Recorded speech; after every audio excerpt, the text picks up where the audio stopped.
How's it going, everybody? My name is Ron Sparkman, and I am here today to kick off the virtual Humans to Mars 2020 Summit with my good friend Russ from Slooh Education. And what better way than to do a free live stream and look at Mars on Slooh? So before we get started, Russ, why don't you give us a quick breakdown of what Slooh is and the platform? Yeah, well, Ron, thanks for having us. Yeah, my name is Russ Glenn. I'm the Director of Education here at Slooh, and Slooh gives everybody access to some world-class telescopes with 2 observatories. We have one in the Northern Hemisphere on the Canary Islands, and then we have one in the Southern Hemisphere in Santiago, Chile. So, 9 telescopes and then a solar telescope that's dedicated to just looking at the sun all day. So we give people access to choose their targets and go and explore space for themselves.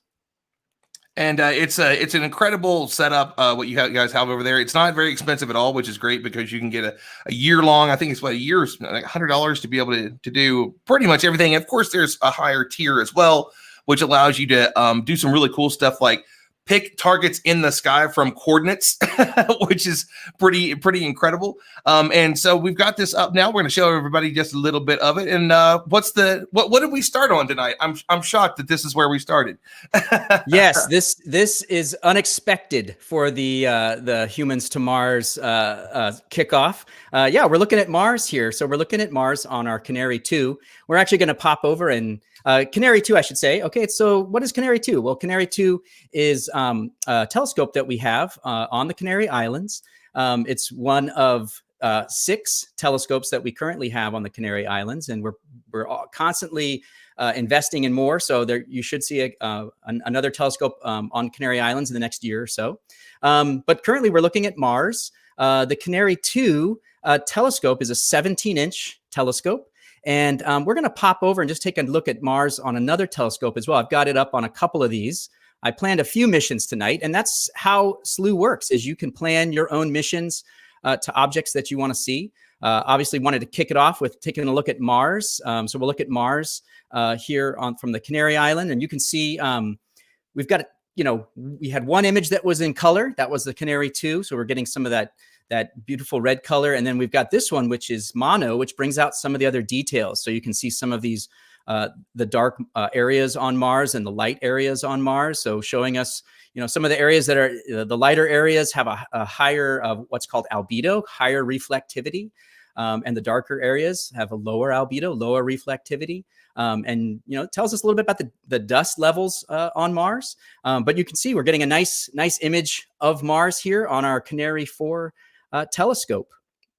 We can scroll down here on the right side here, and we can, pop this up. We can also get an idea of where is Mars right now in the sky. So, here we go. We've got this purple line here. This represents the ecliptic. So this is the ecliptic, the plane of our solar system. And you can see Mars right here, squarely here in Pisces. So, pretty cool to see that here. Start acquainting ourselves with where things are in the night sky is really important, in addition to looking through these cool images on the telescopes. And it's honestly, it's addictive. If we're being honest here, to get on there and be able to play around with it. So one of the things that I love is we're going to look at more targets tonight than just Mars. We've got a big lineup, and Russ, you want to tell everybody a little bit about some of the other objects we're going to look at tonight, and then I'll talk a little bit about my experience just nerding out on Slooh. Yeah, well, we could probably fill about an hour of talking about nerding out on Slooh. Now, the cool thing. The thing I love about Slooh, so there you can plan your own missions, and you'll see that a few of these missions tonight I have planned. So these Mars missions, I wanted to launch us, of course, with Mars, but you can come and see what other people are looking at as well. You can just jump on the telescopes. The telescopes are unlimited. If you're a member of Slooh, and as you mentioned, there's a couple different levels. We even have a student membership that's slightly more affordable for students who might be interested in space as well. You can come and see what's happening on our live feeds. If we go over here, we're going to leave Mars just for a second, Ron. Let's leave Mars just for a second, and let's go down to our telescopes in Chile and see what's happening here. Because here's another special mission that was planned for us to take a look at here. So going down to the Chile telescopes, well, having a little bit of technical difficulties down here. So let's leave that for a moment and come back to our Canary 2, and we'll come back to Mars. So, Sure.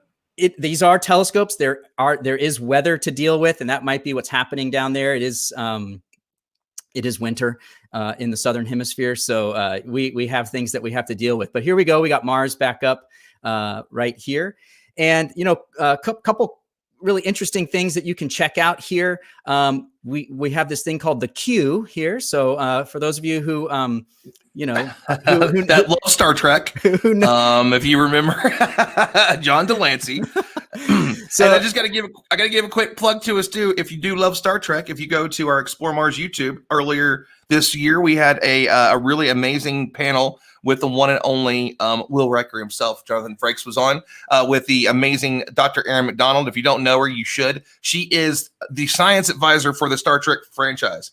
TV, movies, all of it. She's wildly brilliant. Got to meet her a few years ago at the Space Symposium. If I could speak, that's another place that I work, so I should probably know that, right?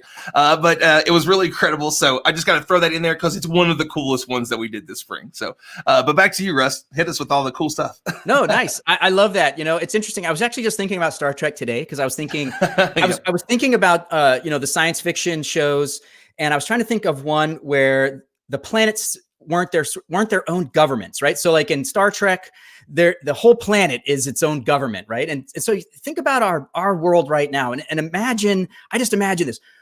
What if we set aside all these issues, all these conflicts, and we all work together toward exploring space? Like, can you just imagine what we'd be capable of? It's amazing. Think about all that we do, and we're fractured into these countries. But imagine if the global community just put aside all those issues and just dived right in together. And so I was just thinking about Star Trek today because I was like, oh, they're all together. They're all working together. That explains why they've been able to do so much. Anyway, I digress. No. I mean, but I think it's one of those points that we all love. It's the reason why we love Star Trek, right?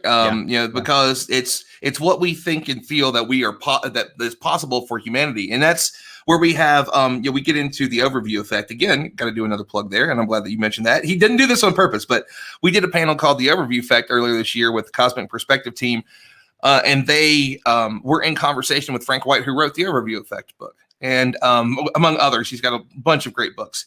And now that we're looking at really going to be able to start taking people to space, suborbital space at first, you're hearing about with Dear Moon, SpaceX is going to send Yusaka and a group of people, poets, writers, and so on, to orbit the moon and see what they say about it. And eventually, we're going to get to Mars. I mean, it's the HumanstoMars Summit, right? We're all excited about it. We're going to be talking to everybody about every possible idea of a topic, starting tonight all the way through to Thursday night. From Tori Bruno, Leland Melvin, Elon Musk, Emily Calandrelli, Diana Alcindi. Like, I could just go on, and really I think if I were to read every single speaker on the website, it would take me probably 10 minutes. We've got over 100 this year because it's virtual. So that way we can bring people from all over the world. And, but that's an exciting thing. Is it going to look like The Expanse? Or is it going to look like Star Wars? Or Star Trek? Sorry about that. I know that I'm going to get yelled at for that one. Did you just mix up Star Wars and Star Trek? Yes, I did, man. But I love them both. You're in trouble now. I'm in trouble now. This is going to trend. I can't believe the space dude said this. This is nuts. So that's what we're going to have to deal with. Yeah. Oh yeah, you're busted, man. You're busted. I'm in trouble now, man. the most amazing thing, and if we could pop back to our we've got a nice view of Mars up, and we got it up for another couple of minutes here. And I took us back to Canary 4. This is our solar system scope, where we primarily look at objects. If you want to look at Jupiter, if you want to look at Saturn, if you want to look at the moon, at least a section of the moon, you would use our Canary 4 telescope, and you could plan a mission here. So any Slooh member can plan a mission to an object that they're excited about. But here's the thing that I was so excited about for Mars is that there is there's a helicopter on its way to Mars right now. Yep. So I was so excited about that. I mean, it's such a cool thing to just think, well, okay, we've got a rover. We've got a rover on its way, but along with that, we've got a helicopter. And so Perseverance and Ingenuity on their way. Although I must admit, I kind of loved the original name for the helicopter for Mars. It's so whimsical. The JPL called it, Mars helicopter. I just thought that was such a great name. I don't know why they had to change it to Ingenuity, but because oh man, now you're gonna you're gonna look bad now, man. You want to know why they changed it? Because a kid picked the name. I know. I love it. I love it. They get the students involved. And I was just teasing, like, I just love it.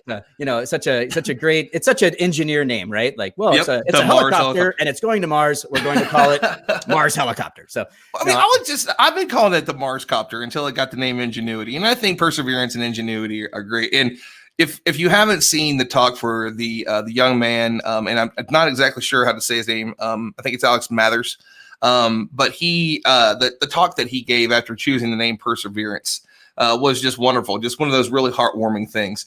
And, it's so great that we're on the way back to Mars again. And there's a few different things, but they're looking for life. Like all these different elements of what could be there. And imagine if, like, right next door, there used to be or still is microbial life. That's an amazing thing to think about. And then something's going to fly on another planet for the first time. And it's not like the only thing that's coming up in NASA's near future. We're looking at the Dragonfly mission that's going to fly around on Titan. And it's just, there's so many cool things. And it's basically the world is on its way to Mars right now with UAE's Hope mission. We've got ours. China's got theirs on the way as well. And of course, ESA had to move theirs back, but in a couple of years, they're going to be there again too. It's just everybody wants to be there now. And over the last few years of big conferences, it's what everybody's talking about. We've all got our eyes on this beautiful place that's right here beside me. Hello. Yeah, Mars, I love you. Oh, hey, nice. Hey. Well, I didn't know you had it in your office. I don't know why we're looking at it through a telescope. No, it's great. So I've got my two movies beside me for the week. So I've got the Van Gogh Starry Night one because I'm a big fan of Neil deGrasse Tyson. Neil loves Starry Nights. I'm like, I got to get that guy. And then I got the super big Mars one just so that way. And it's great too because it's all the data whenever they create these globes that just make them so cool. So it's it's hard to it rotates on its own, which is kind of awesome, but you can see the Marianas Trench, you can see Olympus Mons, you can see everything on it, which is just the coolest thing ever. Yeah. No, that's really great. That's really great. And I just want to show if we could pop back to the Mars view that we have here from Canary 4, because it's going to be going away in just a moment. Our missions do move on, but you can take a picture. So I'm going to just snap a picture here. I've got a couple of snaps that I've taken tonight, and those are now I've got those for forever. Those are saved in my photo hub, and I can go back and review them. I can go and observe, so you can actually see things change over time, which I think is really the wonderful, and I think, as you mentioned, addictive thing about Slooh is that you can go and take a look at these objects and see actually how things are changing over time, at least from our solar system perspective. Looking at the nebulae, we'll take a look at a few of those tonight. You're not going to see those change over the course of your lifetime, but if you're looking at a galaxy far, far away, you might see a supernova explosion, which would be pretty cool. So awesome. Yeah, and you can actually see we're switching to a new object here. Look at it come in. I love the way that when you first start to see it, like it just slowly shows up as it starts to capture the light. Color starts to come in. At least is that on all of them? So not all the telescopes have that ability, because I've got one that's amazing of the Helix Nebula, and within a minute, like all the colors in it. So is this one of the telescopes that does that? Do all of them do that? Yeah. So we'll get some color here later. Our missions start in mono for a couple of reasons. One, we're just starting our light collection, but also, there's some data that you can, if you're capturing these images and you're analyzing them, there's sometimes you want to look at the mono image, you get some details that you don't get with the color image. So we do provide images in mono, and then we also provide them in color. So we're gonna leave this one for just a moment and come back to it. So this ring nebula, you'll see it is starting to develop even as we speak. But I do want to pop over to one of our scopes down in Chile, because I've got another nebula that's popping up. So this particular one, I guess I should say something before we leave it. So the Ring Nebula is one of what's called the Messier object. So you'll see that M57 there. So Charles Messier in the late 1700s was looking for comets.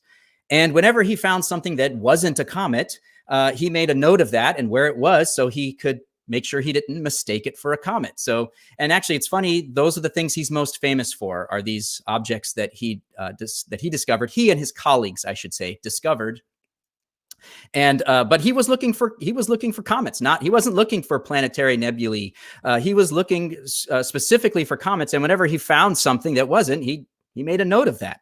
But I want to pop over to this one in Chile really quickly. This is let's see if it's coming up yet. This is the. So there's one thing. Just one real thing that I want. A really awesome thing that I want to share with everyone is that if you are new to astronomy, whenever you go onto Slooh, there's a full education platform. They're going to train you on everything. They're going to show you all about the phases of the moon. They're going to show you different ways that you can look up where you can find the different features of the sun. And then you get missions. So it's gamified. It's kind of like, so if you've ever been on something like, say, Khan Academy, where you can gain levels, you do that here, but instead of, like dragons and stuff like that, like Khan Academy has, you become one of the classic astronomers. And that's how you gain levels as you go through it, which is just a really cool thing. But not only that, is that if you don't really know a whole lot, you can go to Slooh's, the Slooh 1000, right? Slooh 1000, correct? And from the Slooh 1000, then you can go and you can look up different things and say, okay, I want to look up, minor planets, or I want to look up galaxies of this type. I want to look up a nebula, the different type of nebulae. And it's just such a cool thing. And you can see as the colors coming in on the Eagle Nebula here, man, it's absolutely gorgeous. Oh yeah, this is why I wanted to pop over here, and we'll go back to the Ring Nebula. I know there were some comments coming in about the ring, but this one ring to rule them all. yes, my precious. Actually, there's more than one. No, there's plenty of these planetary nebulae out there, but this one's so beautiful. And the cool thing is that you don't need, as you say, you don't need to know anything about astronomy to get on here and enjoy this and to plan a mission. We even have a mission audio button over here. The Slooh, the most interesting objects are going to have an audio description that you can click on while you're looking at the image. It'll pop on and you'll hear a narrator, Bob Berman, an astronomer, will pop on and tell you a little bit about it. And there's also, as I showed that map earlier, you can find out where it is in the sky. So you can start getting an idea, because it's really important, I think, jump on the telescopes here at Slooh, look at the images, but then it's really important to go outside yourself. The sky belongs to all of us, and learning your way around it is totally up to you, but you can jump outside and here you go. This is where the Eagle Nebula resides in the sky. And you can see there's Jupiter and Saturn. They're on the ecliptic right now. So if you can find that real bright planet Jupiter, you can get an idea of where that Eagle Nebula is. And if you have a pair of binoculars, you can even go and find it. Now, you won't see it like this. That takes a higher, a bigger light collecting bucket, which is all a telescope really is a way to collect a lot of light. But you can see, you'll be able to see that nebula. And as you can see, it's mono right now, so it's black and white. But you can see some details pop out that don't pop out in the color image. So that's why we do both. We'll start off with these black and white images and then work our way up to the nice bright color images as well. And this one's called the Eagle Nebula. When I first learned about this one, I thought they were talking about this little portion right here. I was like, oh yeah, I can kind of see the eagle there. Like there's the wing, there's his head, there's his leg. Maybe he's carrying a rodent of some kind. I don't know. I didn't know what it was. You went really in depth with that, Russ. I'm not going to lie. I was just like, wow, did he really went there, didn't he? Imagination is so important here, right? Because, but actually, the eagle is actually this big diffuse area all around here. This is what it was named for. But, obviously I'm seeing it through this amazing 17-inch telescope. So I'm getting details that the original discoverers of this didn't see, right? They didn't see this level of detail. We live in a phenomenal time where we have the opportunity to see amazing images. And certainly there's these images from Slooh, but there's also, of course, the Hubble amazing images. These are the pillars of creation that you might have seen. They were real famous Hubble images. So, but we have access to all this amazing technology. We just live in a phenomenal time for understanding and enjoying outer space. So this one will probably. Sorry, go ahead. No, I was just going to mention, like, the fun thing about it is, the more that you're on it, the more that you're going to want to play around with it. As you start to like look into these things, it's as you're educating yourself on what's out there, and the beautiful things that you can see. Like one of the photos that we put out to promote this was Mars with and it's been photobombed by Pluto. And there's like these awesome little videos. Pranvera is also a Slooh ambassador. So for those of you that are big in astronomy, you probably know Pranvera. And I think she got like a video of Pluto where it was over here and it moved over here, and she was just so excited, and all the stuff that they share. So let's talk a little bit about that before we move on. Is that you have these Slooh ambassadors that are out there. You have Pranvera, and then you've got Miracle. You've just got some really wonderful people from all over the world, and that's the cool thing about this. This connects everybody. It is, the idea is space for everyone, right? Is that everybody should be able to utilize telescopes to look at the night sky, no matter where you are, and then share that with the world. Yeah, certainly. We have wonderful ambassadors, and we are a worldwide group. I will mention that last night around midnight, I was talking with a group of students in India. They have an astronomy club. So I was talking to, called Sky Watching Workshop. So I was talking with them. It was 10 a.m. on Sunday morning for these students. For me, it was midnight, but it was so wonderful just to get a chance to talk to them. And so we have ambassadors all over the world who are using Slooh, and they're using it to capture beautiful images. They're also using it to capture images that they're using for science. They're fantastic. And they're certainly singing the praises of Slooh, but also just the praises of being able to explore space for yourself. We have those quests that you were talking about. We have one where you follow in the footsteps of Clyde Tombaugh and his discovery of Pluto.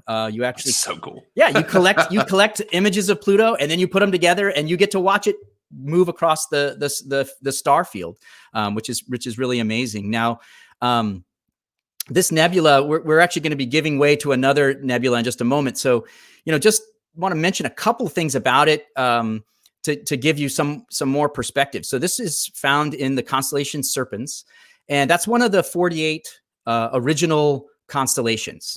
So Ptolemy had his 48 original constellations. Serpens was one, and this particular object is about 5,700 light years away. So it's these objects are not close to us. And then here's another one coming up. This is the Trifid Nebula, and you can see this one's popping up in black and white at first as well. So this is how things start off. We start off in black and white, and then we work our way to color. And so this Trifid Nebula, this is a pretty fascinating one because it's got a couple of things going on, and those will become more apparent as we go.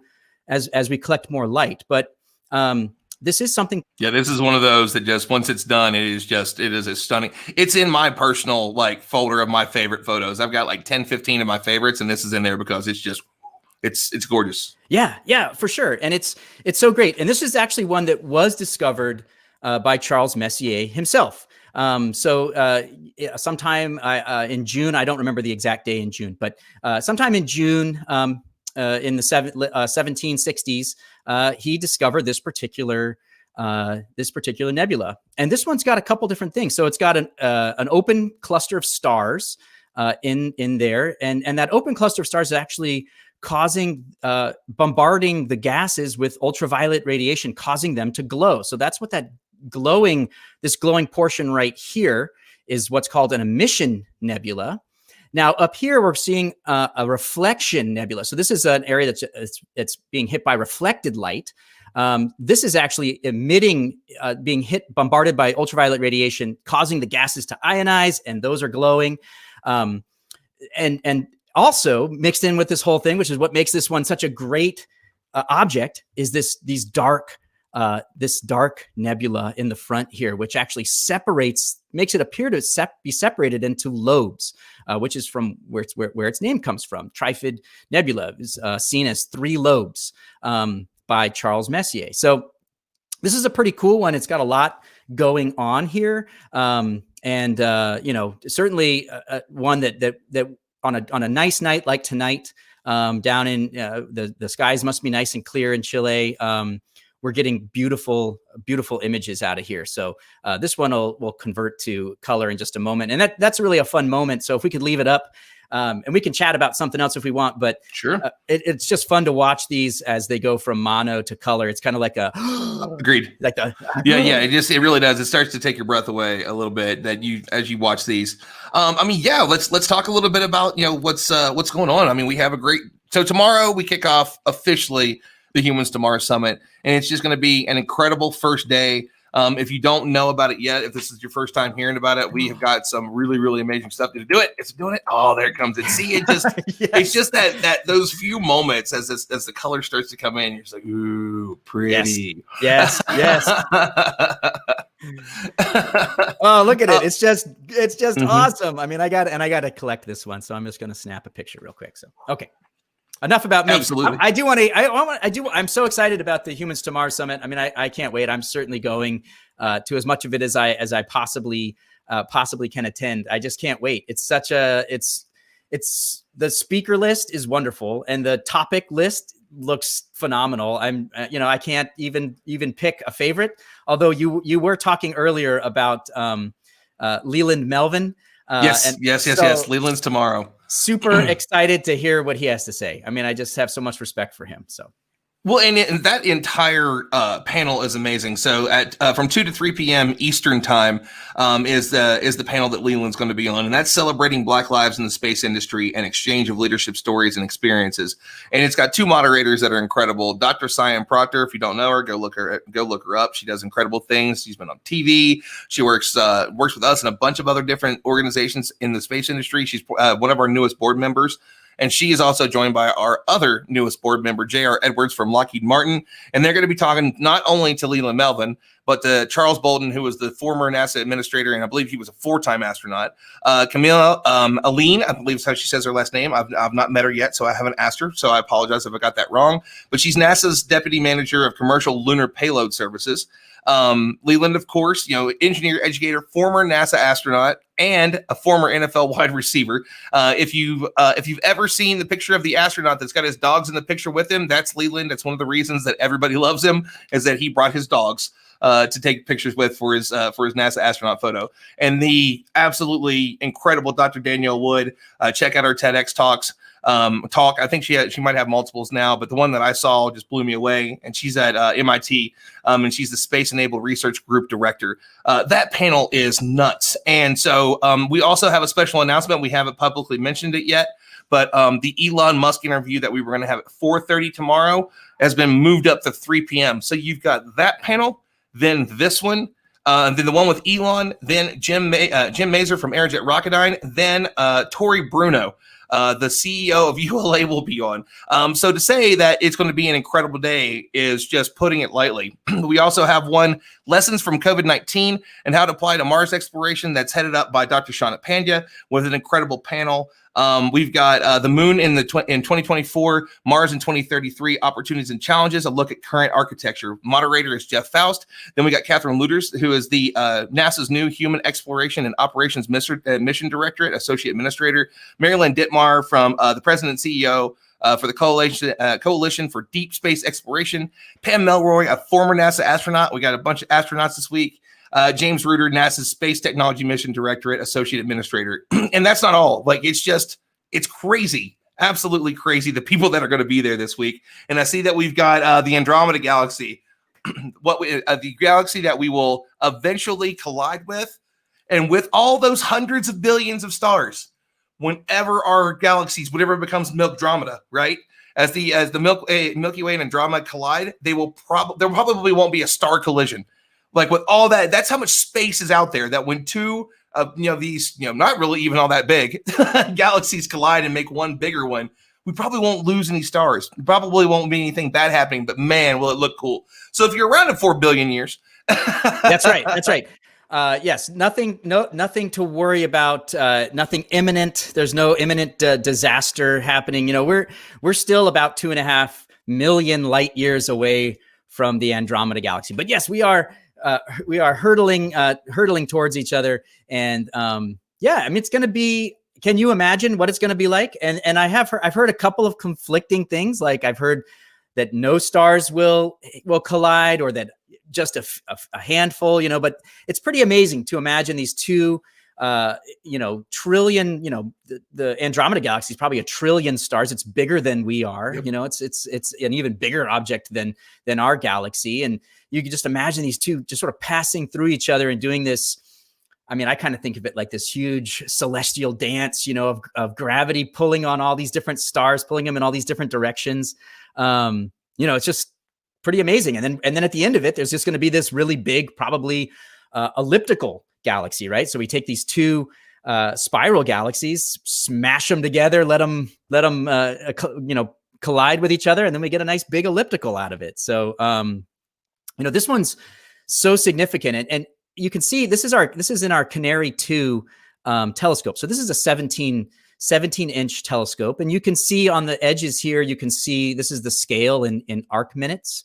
So this gives you an idea of the size of these objects, but this one's actually too big for this telescope's field of view. So, I mean, the Andromeda Galaxy actually stretches out of this field of view. But here we are, we're focusing in on that, that galactic core. You can see some of the dust lanes are starting to appear here as well, which is really cool to see as this image builds up, as we build up on the CCD camera.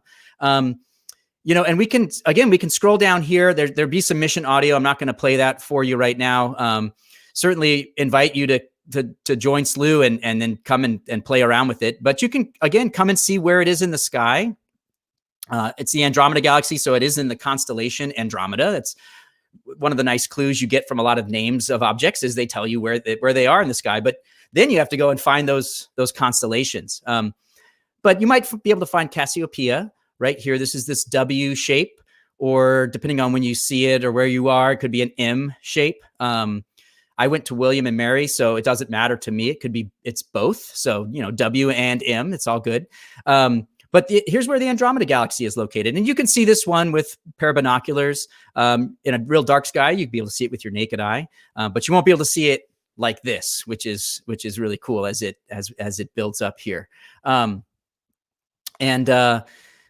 was able to plan this mission. I planned a couple of these in a row because I wasn't sure how the timing was going to work. So I'm glad we were able to catch this particular object. And yeah, as you mentioned, eventually we're going to collide with it, and become a nice big one. This one's important. Yeah, mostly, this is interesting. Edwin Hubble. This is the galaxy that Edwin Hubble discovered was a galaxy. At first it was they were considering it to be a nebula, but so it was really key in our understanding of just how big space is, and it's only fitting that he expanded our understanding of space. And now that telescope that's named after him, discovered that there's 2 trillion galaxies out there. Well, let's back this up real quick too. And here's what's amazing about this, because what you're saying is incredible. That was less than 100 years ago. We thought there was just one galaxy. So you go back a few hundred years and you get to, we're the center of the universe, like the Earth is the center of the universe. And then we realize the sun, and poor Galileo and the nonsense that he had to deal with. And if you ever get to I love that you just said the nonsense that Galileo had to deal with. The nonsense, the absolute nonsense that man had to deal with. If you go to Museo Galileo, whenever you're in Florence, Italy, go look at some of the first telescopes ever, which is amazing. And like there's a couple busts of him, and you go through it, and it's the top floor, and it's just, you get to see the old telescopes, but you will find a particular part of him that he left from his hand as a little bit of I'm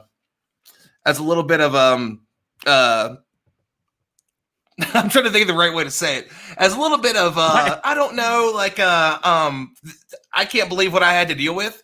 Yeah, you'll know it when you see it. Trust me, because it's in a glass case and you can't miss it. It's like, is that it? Oh, yes, that's exactly what it is. And so it's a really fun thing. I'll let you discover it on your own. Don't Google it. Just go to Florence and go. And then, but the thing is right around the corner, you're going to have the best sandwich you've ever had in your life. There's these 3 restaurants. There's these 3 stores. They're all together. They're all the exact same sandwich restaurant.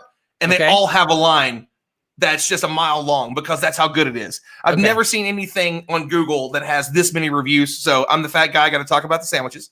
And but then you can take that sandwich, you eat it, you walk around the corner, you get a Museum Galileo, and it's just a beautiful, beautiful spot. And it's right on the river. It's one of the coolest museums in the world. And but you get to go see like these telescopes and just realize that it wasn't that long ago that we didn't really know that much about the universe. And to think that less than 100 years ago, we thought there was one galaxy. Now we know there are trillions. And if you've ever thought like, oh, I've got 100, like somebody I know has $100,000, then you jump to 1 million, the difference there. Then you jump to 1 billion, the difference there. Then you jump to 1 trillion and 2. Oh my God, it just blows my mind. But the possibility of what's out there and what is possibly only just one universe, there might be a multiverse, and that's just the mic drop and you walk away. Like to think that at one point, just in the, I mean, cosmically, in a fraction of a blink of the eye, we thought that we were, we thought that we were something. That's right. And now we know, I mean, like trillions, like that's 12 zeros. That's a lot of zeros. And it's actually good that we're talking about Galileo right now. Totally unplanned again. And here we are taking a look at a nice little, I shouldn't say little, it's not too little, but it's not the full disk of the moon that we're looking at here, but we're able to see, a couple of the really great lunar features that Galileo, started in with his telescopes, right? So pretty amazing. I think we're looking at the Sea of Tranquility and Serenity here on the right side. I'd maybe a little bit of the Imbrium Basin over there on the left, maybe, but this is just a nice image, and you can see, the dark areas of the moon. And what I love about studying the moon, and so I always did this with my students. I had them study the moon because, wherever you are, wherever you live, doesn't matter. You're going to see the moon. And you're locked. Yeah.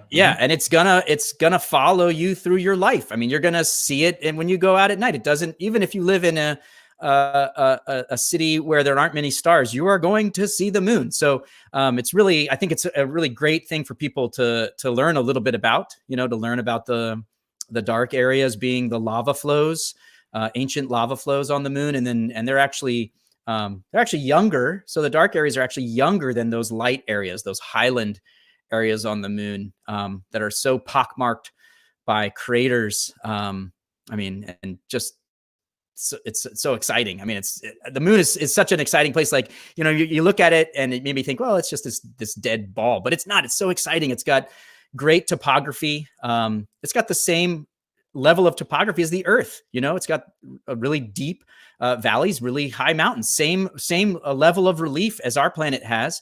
It's just that some of those valleys are impact craters, and some of those mountains are have been thrown up by huge impacts. So it's and this is such a great image of this.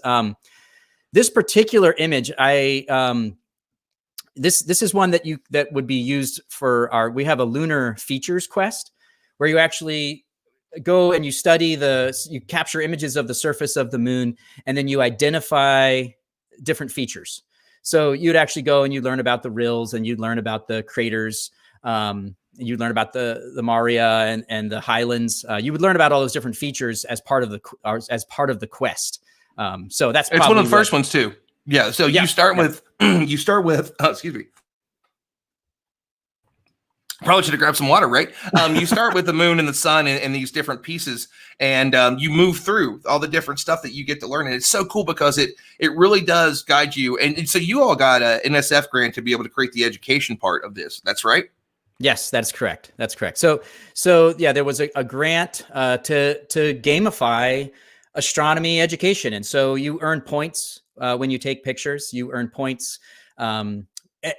A lot of the way to earn points is to go around. You can like other people's images. You can comment on them. You can share your own images.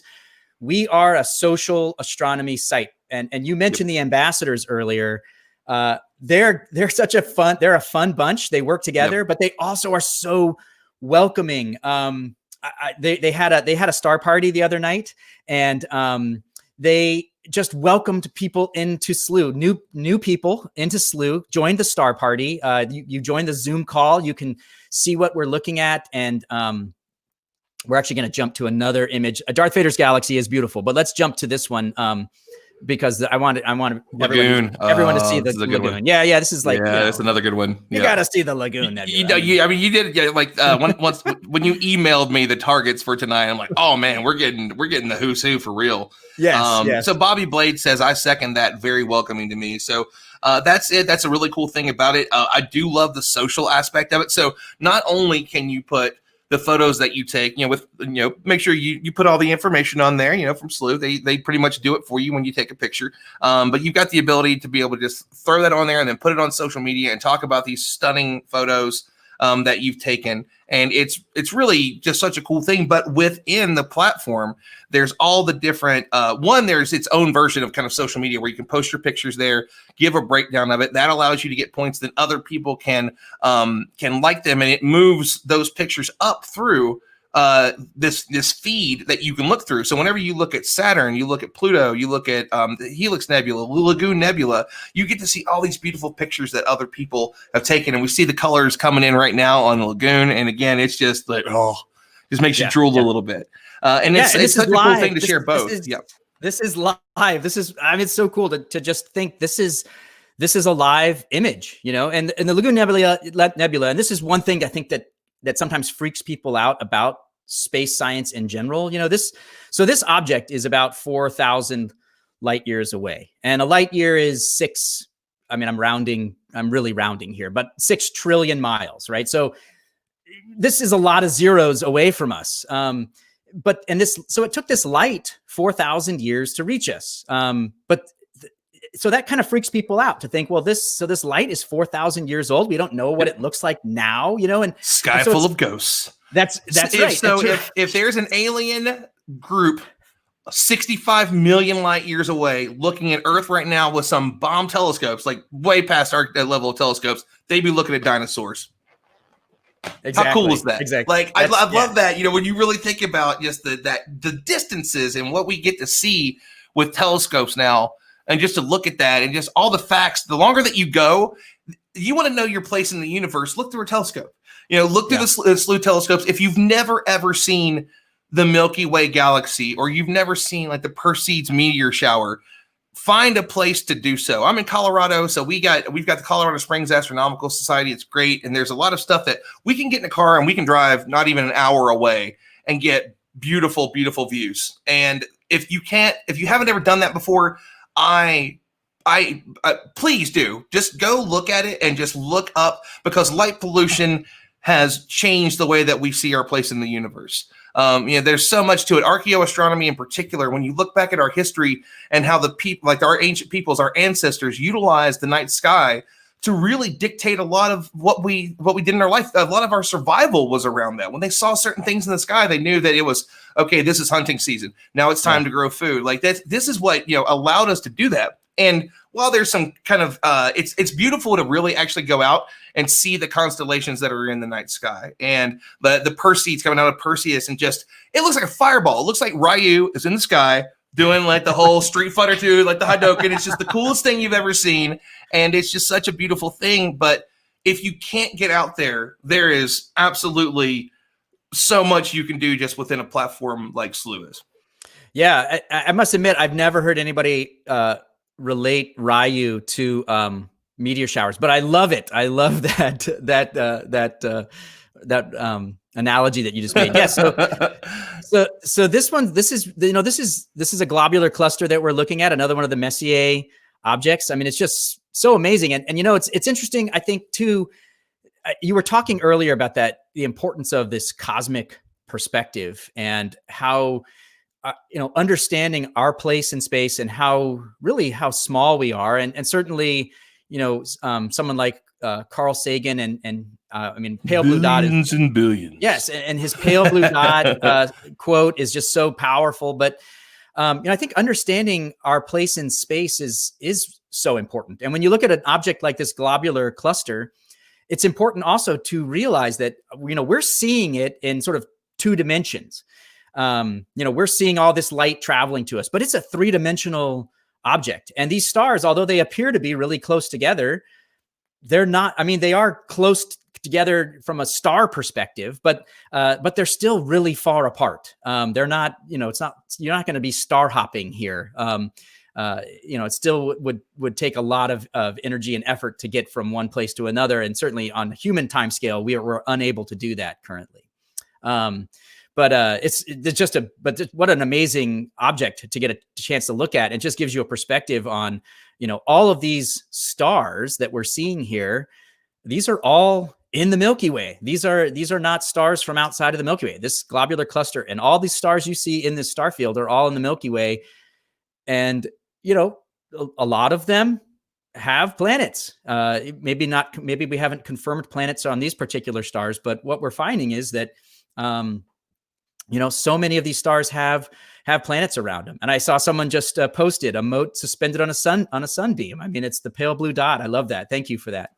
We might have to finish with that, actually, because I definitely, there's so many videos of it on YouTube, and it's such a powerful. It's just, one, if you don't have the book, if you don't have Audible, I just go get it. One, because there's just so many incredible books that are on there that are read by the authors. So Cosmos is one of those that's like truly incredible, because the new version of it has LeVar Burton and Andrew, who was Carl's partner and co-writer. A lot of people hear the line for such creatures small as we, I think is a bit of it.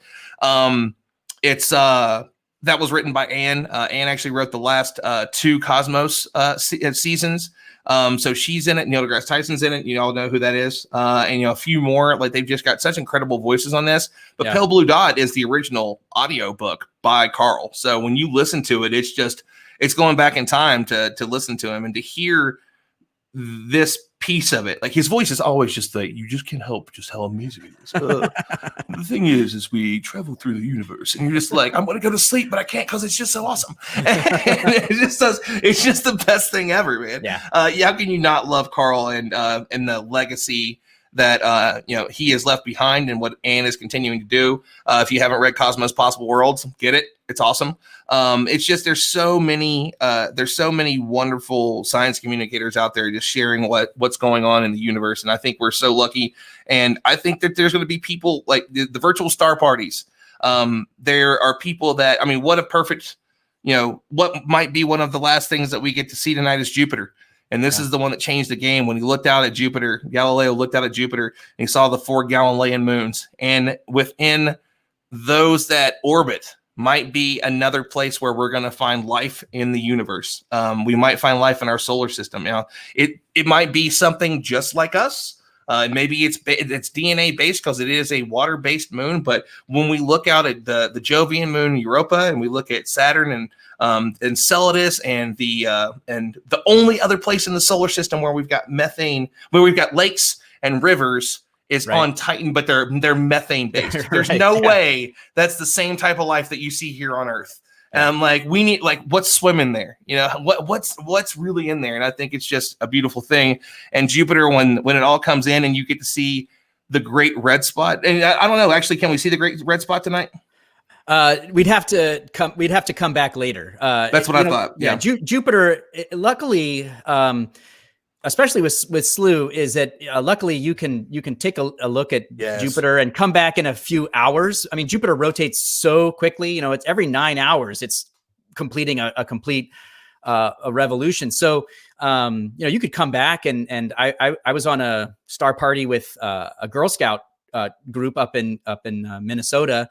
And we looked at Jupiter at the start of the star party, and then we looked at it again at the end, and you could see that it had actually moved, because the great red spot was visible. So you could actually, that gave us a real great view of seeing the movement there. So it's actually really cool. It's nice to have for someone like me, I don't have millions of dollars to invest in telescopes. So Slooh has done that for us, and you can come back all night. It's unlimited. There's no limits to the live feeds. You can just come and hang out on the live feeds. And if you see something you like, you can take a picture. So I'm going to snap a picture of Jupiter just to compare it to some of my other images that I've gotten on this Chile one telescope. Here comes the colors. Yes. There we go. Yes. So awesome. Yeah. Yep. And this well, is one of the things I want to mention. Oh, yeah, go ahead. No, I was just going to say that the whole time, man. Okay. It was going to happen eventually, right? Yeah, we're both so excited. Like, it's Jupiter. There's so many cool things. and now, Ron, it's going to happen the entire rest of the show. It's just we're just going to be talking over. No, so this is on another one of our 14-inch telescopes. So it's similar to the Canary 4 in that it's same size same size that we're of light collecting capability. So, but this one's just a beautiful image of Jupiter coming through. And so I got a mono. I'm gonna collect a color one as well. And that's a cool option. It's a cool thing to be able to do. Sorry, your turn, Ron. Oh no. I was just gonna say if so somebody just said, is Jupiter really that green? No, I think it's probably. It's the atmosphere that can kind of determine a little bit about how they look, like Saturn in some telescopes. I've seen it look a little more green to a little bit more yellow, which is yellow is kind of really it. Like the sun isn't yellow. The sun's, it's like bright white, right? Our sun is, right? Yeah. If you were in space, yeah. Yeah. So I think, the important thing to think about is that, living on Earth, and we have these are Earth-based telescopes. We're looking up through the atmosphere, and I kind of liken it to, thanks to Sean Latch, he's a planetarium director. I liken it to looking up. You're at the bottom of a pool, and you're looking up.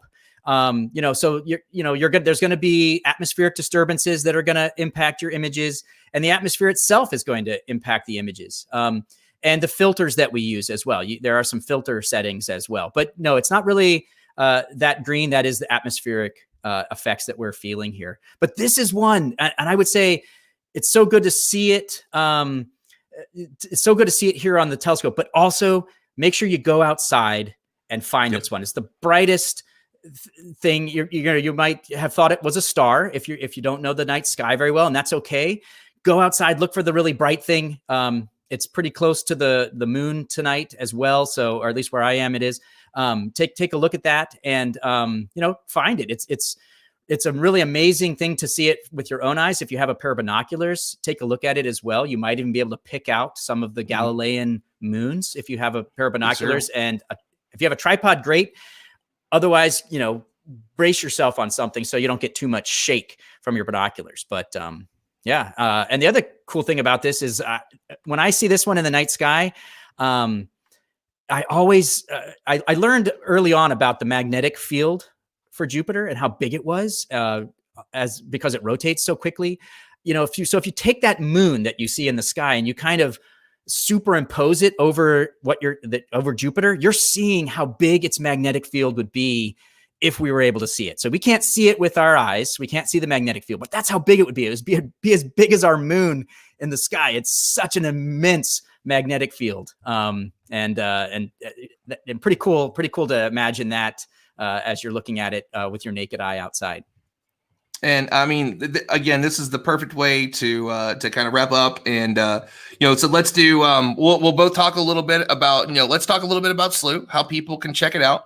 Where they can sign up for it. Do you guys still have any deals going on? Because I know whenever COVID happened, it was $20 deal for the lower end subscription. But even with the lower end subscription, you get to do plenty of cool stuff, and you're going to want to do more. Yeah. But I know that you were doing that deal, and I know that deal ran out. But I mean, it's still the things that you spent $100 on this year, and what you can spend $100 on, and the things you're going to be able to do for the next year on Slooh is just the coolest thing ever. You can do it, and there's the student discounts. I know that you all have. Like, you guys have a lot of really cool stuff. Available on the platform. Yeah, I mean, we do. We have 3 levels. We do have our student level, which is $50, and then we have an apprentice level, which is $100. And then for those of you who you might be an astrophotographer, you might be an amateur astronomer. We do have an astronomer level where you get pretty advanced control of the telescopes themselves. And that's $300 for the year. But I would mention, I'm the director of education here at Slooh. And so I work primarily with our universities. I work with our high schools. I work with our middle schools and with our elementary schools. I also, as I mentioned, I work with Girl Scout groups. I have the best job ever because I get to work with kids and work with Slooh, and giving kids the ability to, for one thing, have a step-by-step way of learning about space is amazing. For another thing, giving them the ability to just go and explore what they want to explore. They can just go and choose. They can choose their objects from our Slooh 1000. It's the 1,000 most interesting objects. They can choose what they want to look at. They can plan their own mission. And our telescopes will then obey their commands. They will send us to, if they want to look at Jupiter, they can plan a mission to Jupiter. If they want to look at the Trifid Nebula, they can do that. If they want to go look at Antares or Zubin Janubi, I mean, they can do that. Those are stars they can go and take a look at. You get to choose. So what a fun name to be like, y'all, did you check out this picture I got last night? What is that? You heard me. I try to work that one into every star party that I do. Zubin Janubi. I love it. Zubin Janubi. Yeah. Yep. So that's in Libra. That's my own constellation. So, you get to choose. And I think giving kids the power to do that, it sparks their imagination. It certainly sparks my imagination, sparks their imagination. I think it's a wonderful thing. So if you are an educator and you're interested, we would love to work with you. And we would love to work to make it affordable for you as well, because we want kids doing this stuff. Cosmic perspective, Ron, is so important because I think it's going to lead us to a beautiful future when we have kids who have this cosmic perspective about a shared humanity, and all the amazing things that humanity can do when we work together. And I mean, again, I can't agree more. For me, this is relatively new. I was well into my 30s whenever I watched that first episode of the new Cosmos, and it just it changed everything for me. It changed the entire direction of my life. To go from playing music to people to saying, okay, this is the coolest thing ever. I have to do as much as I can to learn as much as I can, as fast as I can. And I wish that I would have known about Slooh at the time. Slooh was around. You guys have actually been around for quite some time now, and it's had an evolution over the years.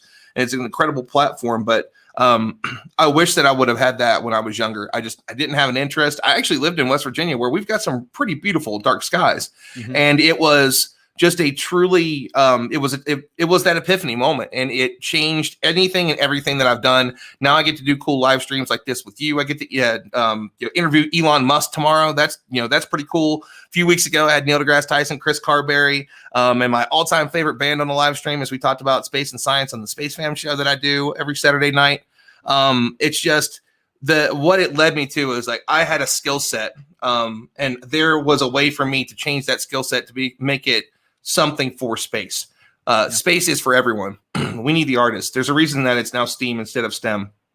We need everybody. We need the graphic designers. We need the musicians that write the beautiful music that connect us. And I know that's something that you do as well, Russ. And I know so many people. I love the mixture of, if you're a scientist, you're very rarely going to find a scientist that isn't also probably an artist in some way and an explorer in some way. I can't tell you how many scientists that I've met that love to climb mountains, that love to play music, that sing in a band, because there's just you get this bigger connection to the universe once you understand your place in it. And that's certainly something that Slooh is great about.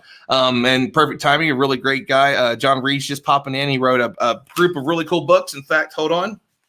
Let me find it here. 50 things to see on the moon. We were talking about the moon earlier, and then it's even got a full activity workbook that I've got underneath it here as well. But I don't want to drop the Movie Globe, so I don't want to screw that up. Please don't. You don't want to break anything. Yeah, so John's a great guy, and and Mac Malkawi, who's been on with us all night, is from Borderless Labs. He was on the show with me last night, along with Travis Hunter from SpaceX, and we talked about some really cool stuff. There's so much going on out there. There's so many science communicators, and what you do, what Paul does, and I'm blanking on his name right now. The gentleman that does the audio stuff for you and does a lot of the shows, the virtual star parties with Paul. What's his name again? Bob Berman. Berman. Mm-hmm. That's what I forgot his last name, but and there's different groups within Slooh where you can check stuff out. You can be a part of. You can ask questions, and I think he does. It's the Strange Universe. Is that Bob's group? That he kind of moderates? I'd have to look that up, but yeah, there's that many. Like that's why, yeah, you know, and it's just there's just so many cool groups and so many people that are doing amazing things on there. So get on, play around, have some fun with it. Go check it out, and it's really been amazing to have you on tonight, Russ. So any final plug or any like where people can find you all on social media, find you on social media before we wrap up? Yeah, Slooh.com, at Slooh Edu as well on Twitter. That's our education wing. Yeah, I mean, I'm excited, Ron, to maybe join you sometime, play some music on your show. So I have a show where I play some tunes and we look at the live views as well. So my name's Russ Glenn. You can look me up too at Russ Glenn Music. You know what? We're looking at doing a show next week with Dr. Graham Lau and a few other astrobiologists and talking about life in the universe. A couple weeks ago, people were like, talk about aliens. We're not going to talk about, you know, like, could aliens have influenced everything that's going on? The answer is probably. We're not going that direction with it, but we're going to talk about what it is that astrobiologists are looking for. What's Perseverance going to look for? What is somebody like Graham Lau look for whenever he says, well, here's the evidence that we finally found life. And Russ, come on and play some music with us, man. You can be one of our guests, and we can have you jam out next Saturday. You in? That sounds wonderful. Yes, I'm in. I'm in. Awesome. Yeah. So I got to give one more quick shout out. So if you notice across the bottom here, well, the bottom here, there's a scroll, and you see that there's a 10% discount code for Slooh Mars 2020. If you go to ExploreMars.Org/summit, go look at that. You can even do /summit/speakers or /agenda and look at the dozens upon dozens of speakers that we have here this week. We actually even still have another huge household name that we're verifying tomorrow that will be on Thursday. You definitely know him. You've probably chanted his name before. So we're really excited about that. There's just so many cool things that are going to be going on this week. So many incredible speakers. So go check it out. Use that code. And we thank Slooh for setting this up, doing an awesome star party with us tonight. They do these all the time. Some of them are free. And then also, if you are part of Slooh, you could join the star party and kind of ask questions and be a part of the conversation. And man, you guys get millions of views on some of these things. Like whatever you do, so we can't all travel the world. We all can't go to Chile whenever there's another solar eclipse. And last year you all showed that to the world. And it's just super, super cool to get on and be able to check out what people are up to, and see the look on their face. If you haven't seen a full solar eclipse in person, go do it. It is one of the most beautiful things you will ever see. But if you can't, that's the reason that Slooh is so cool. If you can't get out to dark skies, play around and use this. And we do ask that you join us for the Humans to Mars Summit. Starts early tomorrow morning. So we're going to wrap this up, and I'm probably going to go to sleep in like an hour. So that way I can get up at like 6 to get started. Yeah. You got a busy day. I can't wait. Please come to the summit. It's going to be absolutely phenomenal. I mean, it's just going to be such a wonderful couple of days. I'm looking forward to it. And join Slooh as well. We'd love to see you on our star parties. And there's a special community happening here of social astronomy. So love to see you out here. Ron, thanks for having me. This was a blast. We were so happy to have you on. So just real quick, we're going to show Carl Sagan's pale blue dot to finish up the show because it's awesome. But I just want to go through and name off some of the incredible people that are going to be there this week. Astro Athens, Athena Brinsberger. If you don't follow her, go check her out. She does incredible stuff all around social media. Adam Stelzner, who, if you've seen the video whenever Curiosity lands, he's the guy that's in the front with the cool pompadour that's jumping up and down. And also that's where you may have seen the Mohawk guy. He's got, I think he had a blue Mohawk at the time. Babak Ferdowsi, he's also going to be there. Alan Stern, planetary scientist. He's the one that was the principal investigator for New Horizons. Got us those beautiful pictures of Pluto. We've got Alyssa Carson, who was in the Super Bowl commercial earlier this year. That's awesome. We've got Babak, as I mentioned. We've got multiple astronauts. We've got Charles Bolton, who was a former administrator of NASA and 4-time astronaut. Dr. Danielle Wood from MIT. Diana Alcindi, the Arabian stargazer. Ellen Stofan, who's the director of the Air and Space Museum. Elon Musk, you know him. Emily Calandrelli, you know her too. We've got some great members of SEDS USA, George Sarkody and Joanna Moranci, Jake Robbins from the We Martians podcast, Howard Bloom, famous author. You probably saw him on the Joe Rogan podcast. Jancy McPhee, the deputy administrator of NASA, James Morehard, James Garvin, chief scientist for NASA Goddard Space Flight Center, the one and only Janet Ivey from Janet's Planet, and our president, Jeff Faust, Jim Mazer from Aerojet Rocketdyne, John Grunsfeld, Joe Cassidy from Aerojet Rocketdyne, John Mulholland from Boeing, John Reed, the chief technologist for ULA. We've got Carlton Johnson, chairman, board of governors for National Space Society, Karina Perez from AIA, manager for strategic initiatives. We got Catherine Luters, the associate administrator for Human Exploration and Operations Mission Directorate, Kelly Girardi. We've got Kenneth F. Harris II. We've got the man that we were talking about earlier, Leland Melvin. Lisa May from Lockheed Martin. Lori Glaze, the director of NASA's Planetary Science Division. Matt Kaplan, the host of Planetary Radio. Let's see. There's so many people. Like, I'm still scrolling. Like, hold on. This is where I'm going to stop. I'm going to stop there. And I still have 1, 2, 3. Ron, 5, you should 6, be you 7, should be 8. calling these names out with your Carl Sagan impression. You should be. Yeah. Oh, we also have the amazing 7 Minutes of Terror, and oh my gosh, it's like a bucket of space candy. And yes. You know what I love about Carl is that if you can go directly from Carl Sagan to Mr. Anderson, you never knew that Carl Sagan actually came back and is now Agent Smith. But so I could continue where I stopped. I could continue to scroll, and there are more names that jump out at you. You're going to find some new people that you've not heard of before. Again, there's more. There's astronauts. There's more social media, science communicators. There's more CEOs. There's more doctors. There's more all these incredible people that are going to be there from all over the world. It's the most inclusive, diverse, exciting Humans to Mars Summit we've done yet. And honestly, we couldn't have done it if it wasn't for virtual. Some of these people can't travel across the world. Some of you that are going to watch tomorrow can't travel across the world to come to see us in DC every April, May time, springtime. So we're excited to be able to share all this with you. And again, what a wonderful way to kind of to wrap it up. We're going to do Carl Sagan's Pale Blue Dot. And hopefully this doesn't belong to anybody. It looks like it's just on the website, and it doesn't look like it's so hopefully it's not something that will get us yelled at. But it's just too beautiful for us not to share.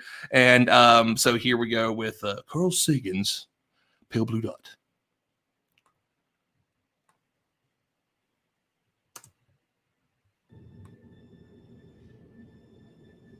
That's here.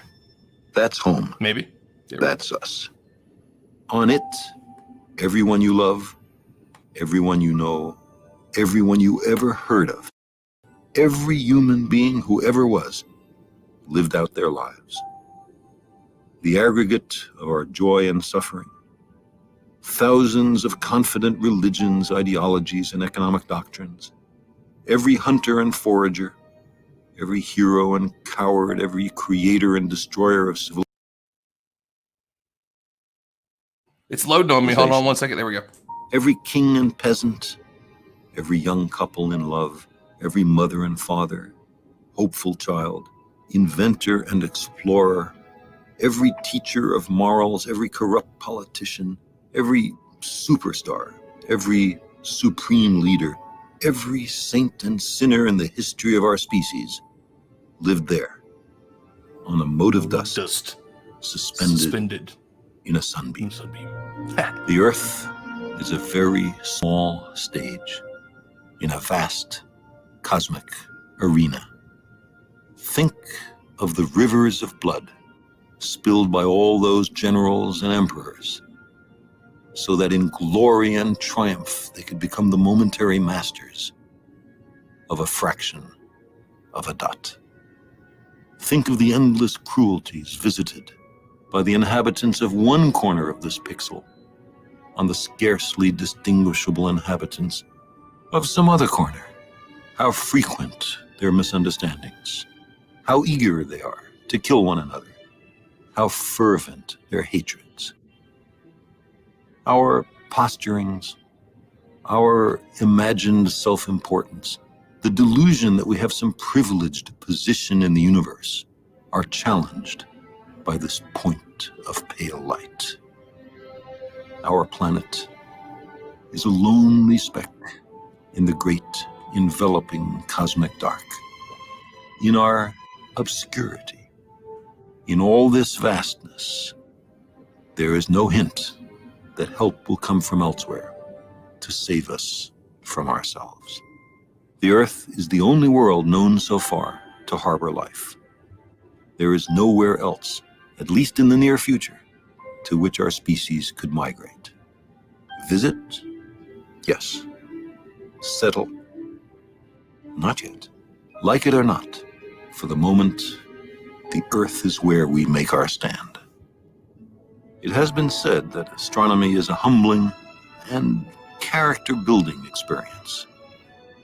There is perhaps no better demonstration of the folly of human conceits than this distant image. To me, it underscores our responsibility to deal more kindly with one another and to preserve and cherish the pale blue dot, the only home we've ever known.